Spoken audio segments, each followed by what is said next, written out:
I think that it's time for us to acknowledge that retail therapy is just a narrative that was made up by corporations to make overbuying and overconsuming seem cute and fun. So if you feel like your shopping habits are maybe getting a little bit out of control and you're trying to rein them in a little bit, or maybe you just need some advice on where to actually start, this video is perfect for you. I'm going to be sharing with you some mindset shifts as well as some actionable steps that you can take to help yourself get out of those unhealthy shopping habits. So without further ado, why don't we just get right into it? The first thing that we need to talk about is that real therapy is the best alternative to retail therapy. So just a quick disclaimer, I am not a licensed mental health professional. I'm just somebody who has dealt with stuff like this in the past, and I've learned a couple things that have helped me, and maybe they'll help you. But that being said, if therapy is accessible to you, I highly recommend giving it a try. I know that health insurance is like so messed up, especially here in the States. I know not everybody has the access to it. I know not everyone can afford it, but if you can make it work, I really recommend that you give it a try. If you are in the States and you either don't have insurance or insurance isn't covered or whatever the case may be, I'd highly recommend checking out Open Path Collective. I'm not sure if the website is offered anywhere else other than the States, but I have found therapy on there before and it's been fantastic. But the real reason why therapy is so important for something like this is because it gets down to the root of the problem. So the actual reason why you're feeling the need to buy, impulse shop, etc. Therapy will help you figure out why.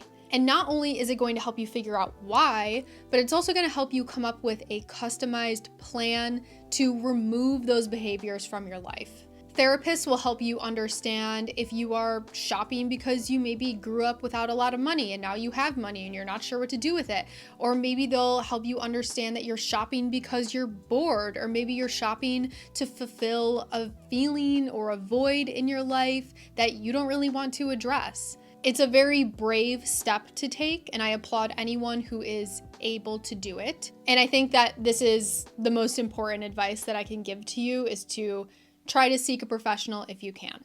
But in the meantime, let's talk about some other steps that you can take to help address those unhealthy shopping habits. Just some things that have worked for me, and hopefully they will work for you as well. One of the most important things that I think anybody can do when it comes to fixing or walking away from these unhealthy habits is to work on removing any of the shame associated with this behavior. And trust me, I know, way easier said than done, but shame is one of the most unproductive emotions that you can have when you are trying to address unhealthy behavior or unhealthy habits within your life.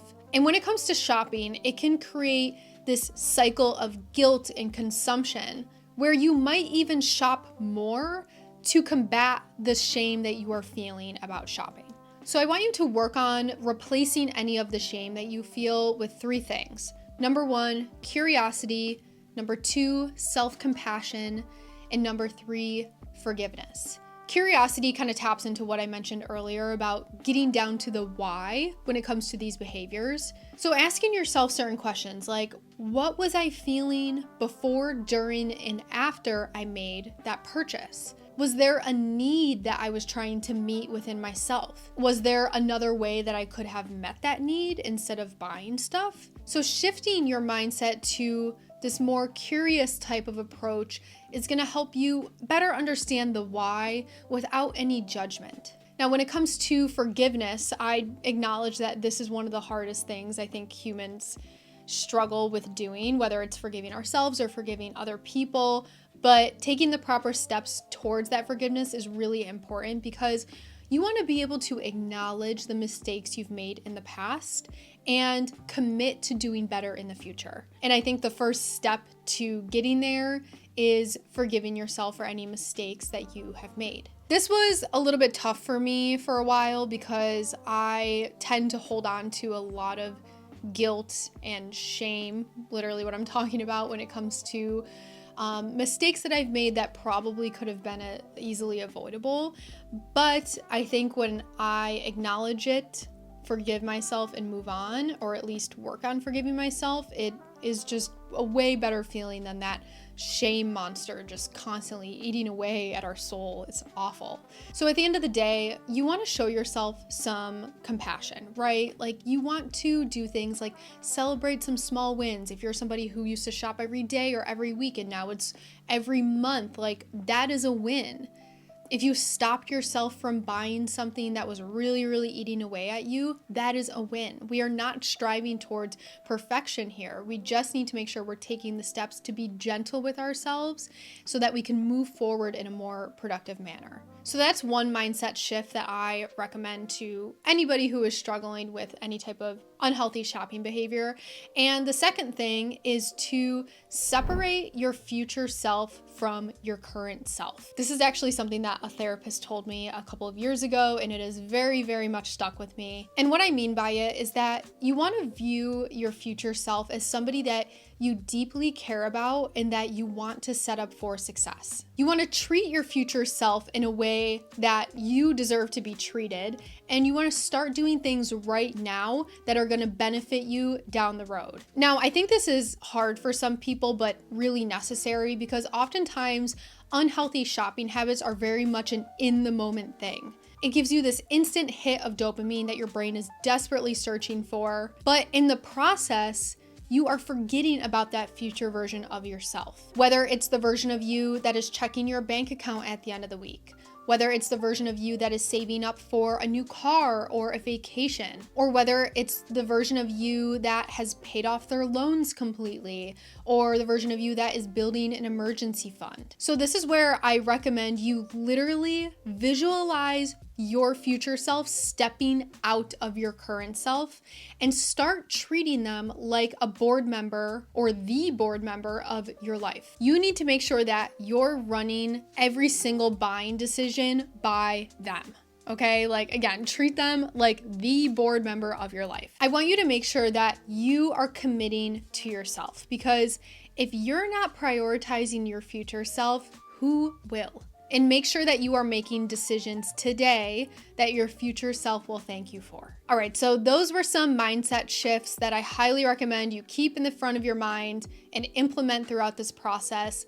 And the next few pieces of advice I'm gonna give you are more actionable tips that you can do. If you're feeling the need to go shopping and you really have that itch and you pulled up some store online, or maybe you're about to get in your car and go to the store, whatever the case may be, I want you to shop your home. I feel like sometimes unhealthy shopping habits are less about actually acquiring the item and more about the act of shopping itself, and more of like that treasure hunting aspect of like, what am I gonna buy that makes me happy? And that is exactly why shopping your home is such a great alternative. It gives you the same satisfaction of hunting and finding something that you really want without actually spending money or adding any unnecessary clutter to your home. Now, I think that this is especially helpful for clothes shopping. Like if clothes are, your thing that you're definitely overbuying quite a bit, head into your closet, look at every single thing that you have. Literally take it out, unfold it, look at it, touch every single hanger that you have in your wardrobe. Take the time to clean some things out if you want, try some things on if you would like. Just place recognition into every single piece that you have in your wardrobe. And I guarantee you are going to feel a lot better knowing that you already have enough. Let's say home decor is your weakness, maybe instead of clothes. This is where you can go and treat your house like a museum. Walk around and look at every single piece of decor that you own. Look at everything hanging on the walls, everything on the shelves. Go into every single room and just admire it literally like a museum. And if you want more of that treasure hunting aspect, if you have storage bins or things that are seasonal decor somewhere in your basement or a storage closet or whatever, go in there and just take a look at everything. Take 10, 15 minutes, see what you have, get excited for the next few months or the next time that you can put those items out, and just embrace what you already have. Treat your home like a store. Browse through it, get creative with it, and just recognize what you already have. My next actionable tip that you can do is to find a hobby, okay? Because shopping is not a hobby. Now, I cannot recommend this enough because I truly feel like my hobbies save me every single day from going online and shopping or wanting to go to the thrift store and shop. Like, I genuinely owe a lot of that self-restriction to them. So there was a time for me a couple years ago where dinner was over, but it was too early for bedtime. So it was kind of like a wind down time, but I was bored and I was taking that opportunity to shop or scroll and then shop. So I decided to fill that time within my night with 2 different hobbies, which I literally still do to this day. I do it every single night, or I do one of the 2 every single night. The first one is embroidery and the second one is reading. And I can't even tell you guys how excited I get to actually sit down and do these things and to give my brain a break and to get the dopamine hit that I normally get with shopping with things that don't require me to shop. Now, yes, of course, hobbies do require you to shop for things like supplies or books or whatever, but there are so many other alternatives that you can take to get the things you need for your hobby. So, for example, if you like to read or you want to get into reading, local libraries are your friends and they need our support now more than ever. So check out your local library. You can also check out the app Libby if you have a Kindle like myself, which connects to your local library so you can support them that way. When it comes to craft supplies, think embroidery, crochet, knitting, whatever the case may be, your Buy Nothing group or any used craft stores within your area are going to be your best friends again. This is a great way to not only support your local community, of course, and connect with your local community, but with your Buy Nothing group, you get things for free. And when you support local craft stores or used craft stores around you, you again are supporting small businesses. So there are plenty of options to this. You definitely don't need to go on Amazon and order like an entire kit. If you are willing to put in the effort to go find a hobby for you, then there are definitely options out there within your community. Now, of course, your hobby does not need to be reading or embroidery. Like, those are just the 2 things that I do that have found a lot of happiness inside me.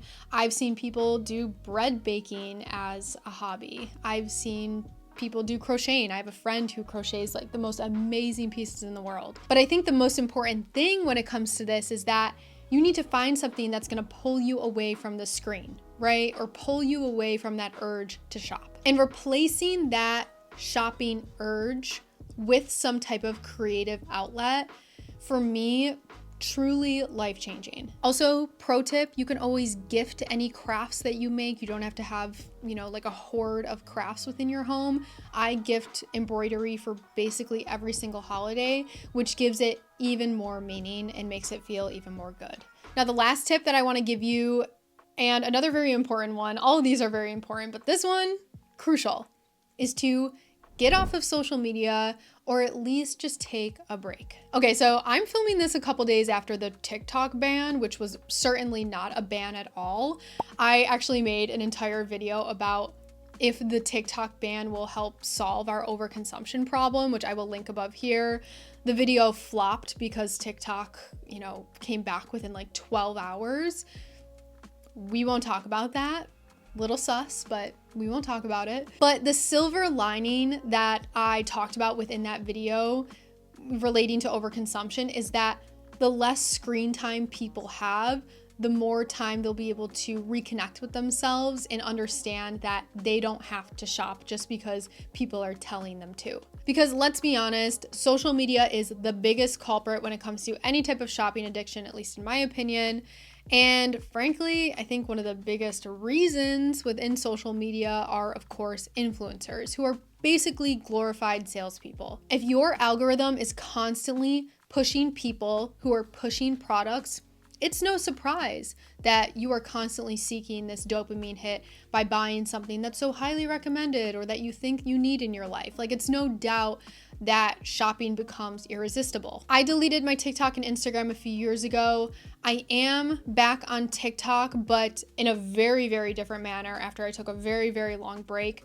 I don't even look at the For You page. I literally will block it with my hand, like when I open the app, and I use it as a search engine. So I'm searching it for ideas for YouTube videos or people's opinions on stuff I'm talking about, or I'll even search it for like best books to read or embroidery stitches that I need to learn. Like, I use it for that. So I was able to set a really healthy boundary with TikTok, and I think more people would benefit from doing that. Now, I'm definitely not saying delete all of your apps if you don't want to, although I do think going cold turkey does help sometimes. It definitely helped with me. What I'm saying is that you need to learn how to identify triggers within your digital ecosystem and get rid of them.